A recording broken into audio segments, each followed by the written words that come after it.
The Oathkeeper is the second build in the Golden Order Incantations series, and it is a melee build that makes use of the Golden Order Greatsword, while also being able to deal decent damage with the spells. The stats are as follows. 50 Vigor will give us a good amount of HP, 25 Endurance is the minimum needed to mid-roll, 21 Dexterity is the minimum needed to use the Golden Order Greatsword. I put 29 points into Intelligence in order to use the Law of Causality spell because I like it a lot. But if you think you're not going to use it, you can put the extra 6 points into Fate for more damage or Endurance for more stamina. 66 Fate will give our weapon and spells decent damage. We need no points into Mind, Strength and Arcane for this build. For casting, we will use the Golden Order Seal. Having A scaling in both Intelligence and Fate, we get to 324 incantation scaling when buffed by the flask. The main weapon is the Golden Order Greatsword. It has B scaling in Fate, so by having a lot of points here, we reach 1014 AR when buffed by the Flask and Exalted Flesh. The skill, Establish Order, is very strong because it creates an explosion, and if you follow up with another L2, it swings the sword twice, the second time launching a holy wave with great damage at medium range. Because we have enough poise, this is a great way to trade damage with bosses or Tarnished who need to put their foolish ambitions to rest.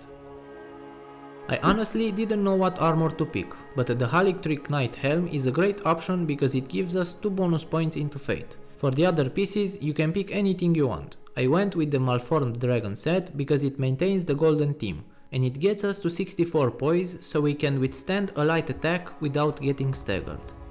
A Radagon Soreseal will raise our Vigor, Endurance, Strength and Dexterity by 5 points, but will increase the damage we take by 15%. Sacred Scorpion Charm increases our holy damage by 12%, but we receive 10% more physical damage. This can be countered by the Dragoncrest Great Shield Talisman, which reduces the physical damage we take by 20%. Lastly, the Shard of Alexander will increase the power of the Establish Order skill by 15%. Law of Causality will trigger an explosion after receiving around 5 hits. It doesn't deal a lot of damage, but it can save your skin. Triple Rings of Light is my go-to spell against crowds of enemies because they deal good damage in a wide AoE. I only use Discus of Light to attack lone targets at range or when I don't have enough FP for Triple Rings of Light. The Spirit Ash for this build is the Leyndal Soldiers. They have a tendency to block a lot, which will make them last longer than usual.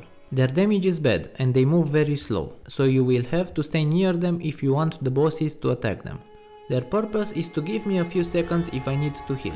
Because of that, I think they are decent summons. In the Flask of Wondrous Physique, we are using the Fate Knot tier for 10 bonus points into Fate and the Holy tier for 20% bonus holy damage. Both tiers will improve our damage for 3 minutes. Boiled Crab will reduce the incoming physical damage by 20%. I recommend using it against all late game bosses who deal high physical damage, and against the rest, use Exalted Flesh. Using Golden Vow will raise your attack by 15% and defense by 10% for 80 seconds. And if you want to roleplay and keep the oath of defending the Golden Order and everything it stands for, you can invade in the Leyndal area. For that, you will need to add a few points into these stats because Great Runes have no effect when invading. For invading, I'd also replace the Dragoncrest Great Shield and Radagon Soreseal with Carian Filigreed Crest and Earthly Favor +2. The rest of the points can be placed like this. 1 point into Strength and 5 points into Dexterity to wield the weapon. 5 points into Endurance so we can mid-roll, 15 points into Vigor for more HP, and the rest of the points into Fate for more damage.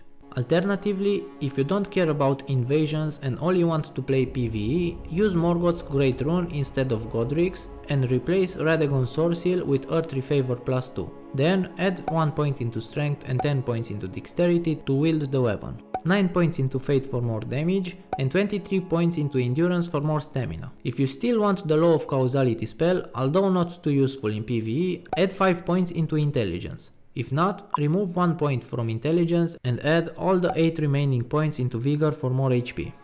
Please check out the first part, the Order's Archmage, to see a cool PvP build, and stay tuned for part 3, the Golden Sentinel. Bye.